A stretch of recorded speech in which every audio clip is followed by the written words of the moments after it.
ఈరోజు కథ పేరు ఇష్టం. దీన్ని రచించిన వారు రాధా సింధూర గారు. ఇక కథలోకి వెళ్దాం ఫ్రెండ్స్. ఆదివారం ఉదయం 6:30 గంటలు దాటుతుండగా శ్రావణికి మెలకువ వచ్చింది. ఇంకాసేపు పడుకుందాం అనుకుంది, కానీ ఎంత ప్రయత్నించినా నిద్ర రాలేదు. ఇంకా మెల్లగా లేచి ఫ్రెష్ అయ్యి బయటకు వచ్చింది. హాల్లో సోఫాలో కూర్చొని కాఫీ తాగుతూ కబుర్లు చెప్పుకుంటున్న అత్తమామలు ఒకసారి ఆమె వైపు చూసి చిన్నగా నవ్వి మళ్ళీ మాటల్లో పడ్డారు. 6:30 కాదు 9:30 దాటాక లేచిన వాళ్ళు రియాక్షన్ అదేగా ఉంటుంది అని తెలుసు శ్రావణికి. వంటింట్లోకి వచ్చి చూస్తే అమర్ పెసరట్లు వేస్తూ కనిపించాడు. హాట్ ప్యాక్లో పెసరట్టు వేయడానికి ఇటు తిరిగిన అతను శ్రావణిని చూస్తూనే చిరునవ్వుతో గుడ్ మార్నింగ్, కాఫీ అన్నాడు. అవునన్నట్టు తలూపింది శ్రావణి. ఒక్క నిమిషం అని పెనం స్టవ్ మీద నుంచి దింపి చట్నీ గిన్నె హాట్ ప్యాక్ తీసుకొని ఇప్పుడు కాఫీ కలుపుకో అని డైనింగ్ రూమ్లోకి వెళ్ళిపోయాడు. శ్రావణి అభావంగా ఉండిపోయింది. తర్వాత కాఫీ కలుపుకొని కప్పు తీసుకొని బాల్కనీలోకి వచ్చి నిలబడింది. లోపల శబ్దాలు విని అమర్ లంచ్ కోసం కూరగాయలు తరుగుతున్నాడన్న మాట అనుకుంది. అత్తారింట్లో తనకి ఎలాంటి రిస్ట్రిక్షన్స్ లేవు. వంట పని ఇంటి పని తనే చేయాలని లేదు. ఉద్యోగం చెయ్యు లేదా చెయ్యకు అనేవారు లేరు. ఇలా ఉండు అలా ఉండకు అని ఆజ్ఞాపించేవారు లేరు. తనకి సంపూర్ణమైన స్వేచ్ఛ ఉంది. అయినా ఎందుకు ఈ అసంతృప్తి? తను కోరుకున్నది ఇలాంటి జీవితమే కదా. అసలు తన ఆలోచనల తప్పు ఉందా? ఎంత ఆలోచించాకనే కదా ఈ నిర్ణయం తీసుకుంది తను అని అనుకుంటూ నిట్టూర్చింది శ్రావణి. శ్రావణిది ఉమ్మడి కుటుంబం. ఆస్తిపరులు కాకపోయినా మంచి పేరుకు మాత్రం లోటు లేదు. ముఖ్యంగా శ్రావణి తల్లి శారద గారి గురించి బంధువులు అందరూ మంచిగా చెప్పారు. ఈ సంబంధం వచ్చినప్పుడు అమర్ తల్లిదండ్రులు నరసింహం సుశీల కుటుంబం ఎలాంటిది, అమ్మాయికి అబ్బాయికి ఇష్టమేనా అని మాత్రమే ఆలోచించారు. శ్రావణికి పెళ్ళికి ముందే అమర్తో నేను ఎంతో ఇష్టంతో ఈ ఉద్యోగంలో చేరాను. నా జీవితం నాకు నచ్చినట్టు గడపాలి అని అనుకుంటున్నాను. మిమ్మల్ని మీ కుటుంబాన్ని గౌరవిస్తాను. అలాగే మీరు కూడా నన్ను తక్కువగా చూడరని అనుకుంటున్నాను అంది. అమర్కి శ్రావణి అలా చెప్పడం నచ్చింది. అతనింట్లో కూడా ఎదుటివారి మీద పెత్తనం చేయడం ఎవరికీ ఇష్టం లేదు. పెళ్ళి చక్కగా జరిగింది. శ్రావణి అత్తారింటికి వచ్చింది. నెల రోజులకే అత్తమామలకి కోడలి ప్రవర్తన కాస్త ఇబ్బందిగా మారింది. అలా అని శ్రావణి వాళ్ళనేం అనేది కాదు, కానీ ఏదో దూరం. తనకి కూర నచ్చకపోతే మళ్ళీ ఇంకో రకం చేసుకునేది. పోనీ నాకు ఫలానా ఇష్టం అని చెప్తే అలాగే చేద్దామనుకుంటే అలా కూడా చెప్పేది కాదు. మొహమాట పడుతుందని అనుకోని అమర్ శ్రావణి రోజు మన ఇద్దరం కలిసి వంట చేద్దామా, నీతో గడిపినట్టు ఉంటుంది అని అంటే సరేనంది శ్రావణి. కానీ అన్ని విషయాలలో ఇంతే. ఏదైనా చెప్పబోతే నాకు అలవాటు లేదు అనో ఇష్టం లేదనో ముక్తసరిగా చెప్పేది. కొత్త కదా అని వాళ్ళే కలుద్దామనుకున్నా కుదిరేది కాదు. కనీసం ఆమె ఇబ్బంది ఏంటో తెలుసుకుందామని అనుకున్నా శ్రావణి అవకాశం ఇచ్చేది కాదు. ఒకరోజు ఇంటికి బంధువులు వచ్చారు.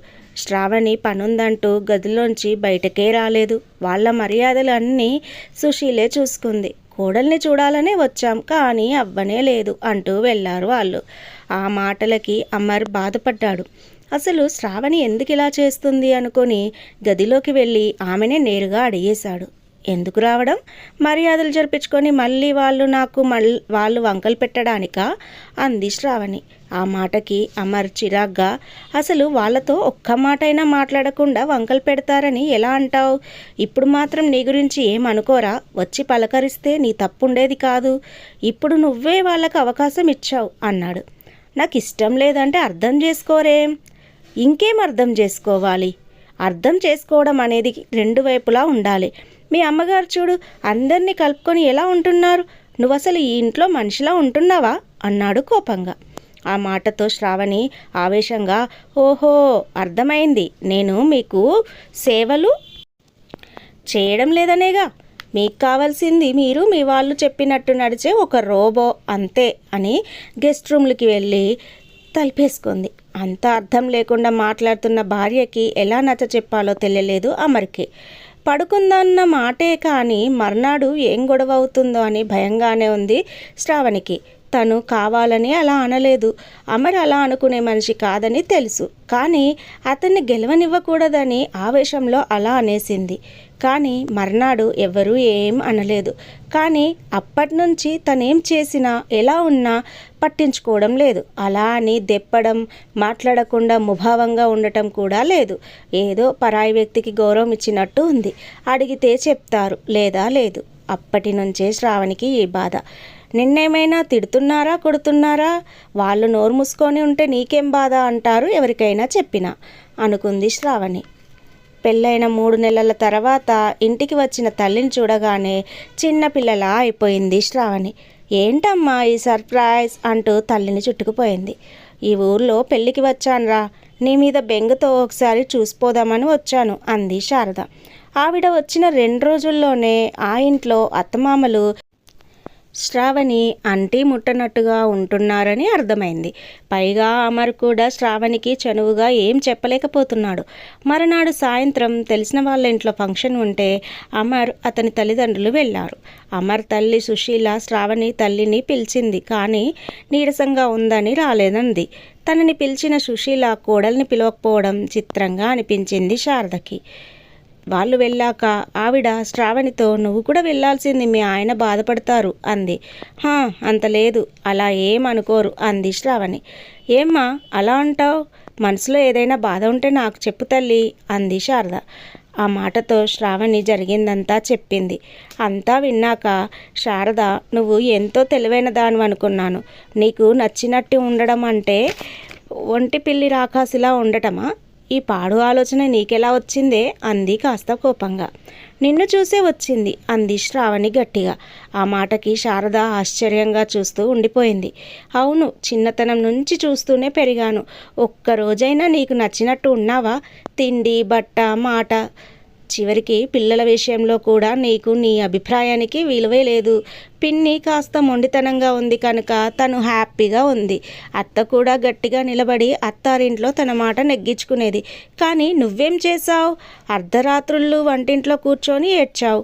అలాంటి బతుకు నాకొద్దు అనుకొని నా ఇష్టాలు నావే అని ముందే అమర్కి చెప్పాను అంది. తనని చూసే కూతురు ఇలా ఆలోచనలు చేస్తుందన్నయి ఆవిడ ఊహకి కూడా అందలేదు. నిజమే, నేను చేతకాని దానిలాగే ఉన్నాను. అది రైట్ అని చెప్పను, కానీ నువ్వు చేసేది మాత్రం ఖచ్చితంగా తప్పే అంది. శ్రావణి కోపంగా చూసింది. కోపం కాదు, ఆలోచించు. నీ ఇష్టాల్ని, అభిప్రాయాల్ని ఇంకొకరు గౌరవించాలి అని నువ్వనుకున్నట్టే అవతిల్లి వాళ్ళు కూడా అనుకుంటారు. నా పరిస్థితులు వేరు, నీ పరిస్థితులు వేరు. పిడుక్కి బియ్యానికి ఒకే మంత్రం కాదు. నేను మాట్లాడకుండా తప్పు చేస్తే నువ్వు వాళ్ళని మాట్లాడనివ్వకుండా చేసి తప్పు చేస్తున్నావు. దారిలో అడ్డంకులు ఉంటాయి అన్న భయంతో అసలు అడిగే వేయకుండా ఆగిపోతున్నావు. దీనివల్ల నీకే కాదు, నీ భర్తకు, అత్తమామలకు ఎవ్వరికీ సంతోషం ఉండదు. మీ బంధంలో బలం ఉండదు. ఒక్కసారి వాళ్ళు నీ అత్తమామలని, ఇది నీ అత్తిల్లని కాకుండా ఇది నా ఇల్లు, వాళ్ళు నా భర్తకి జన్మనిచ్చిన వారు, నాకు తల్లిదండ్రులతో సమానము, వాళ్ళని నేనే చూసుకోవాలి, పరస్పర ప్రేమాభిమానాలతో మా ఇల్లు నవ్వుల నావలా ముందుకు సాగాలి, ఇందుకు ప్రధాన బాధ్యత నాదే అని అనుకొని ఆలోచించి చూడు అంది. శ్రావణి మౌనంగా గదిలోకి వెళ్ళిపోయింది. కూతురు ఆలోచించుకోవడానికి, తప్పు తెలుసుకోవడానికి కొంత సమయం అవసరం అని శారద కూడా కదిలించలేదు. ఆ రోజు సాయంత్రం అత్తమామలు అమర్ ఫంక్షన్ నుంచి వచ్చాక శ్రావణి సంకోచంగా, అత్తయ్య గారు కొంచెం కాఫీ ఇవ్వనా అంది. ఆ మాటకు సుశీల ముఖం చేటంతైంది. ఇవ్వు తల్లి అంది నవ్వుతూ. శ్రావణి కాఫీ కలుపుతూ, నేను మాట్లాడితే ఎంత సంతోషించారావిడ. కోడలు మాట్లాడిందనే ఆనందమే తప్ప నిన్నటిదాకా నేను మాట్లాడలేదన్న కోపమే లేదు. వాళ్ళతో కలుపుకోలుగా ఉంటే తనకి అసంతృప్తి తగ్గింది. అమ్మ అన్నది నిజమే, నేనే తప్పుగా అనుకున్నాను అని ఆలోచిస్తూ, కాఫీ నేను సర్వ్ చేయనా అంటూ వచ్చిన అమర్ కాఫీ పక్కన ప్లేట్లో బిస్కెట్లు చూసి, ఎవరికివి అని అన్నాడు. మనకి అని కాఫీ ట్రే తీసుకొని హాల్లోకి నడిచింది శ్రావణి. పెళ్ళయ్యాక మొదటిసారి శ్రావణి మన అనడంతో అమర్ మనసు నిండిపోయింది. అత్తయ్య గారికి ఫోన్ చేసి సాయం అడిగి మంచి పని చేశాను అనుకొని తను కూడా బిస్కెట్ల ప్లేట్తో నడిచాడు అమర్. కథ విన్నారు కదా. ఈ కథ కనుక నచ్చినట్లయితే మన ఛానల్ని ఎవరైనా కొత్తగా చూస్తున్నట్లయితే ఇంకా సబ్స్క్రైబ్ చేయకపోతే సబ్స్క్రైబ్ చేసుకోండి ప్లీజ్. ఇంతవరకు నన్ను ఆదరిస్తున్న శ్రోతలందరికీ నా యొక్క హృదయపూర్వక ధన్యవాదాలు. మరొక మంచి కథతో మళ్ళీ మీ ముందుంటాను. అంతవరకు బాయ్ ఫ్రెండ్స్.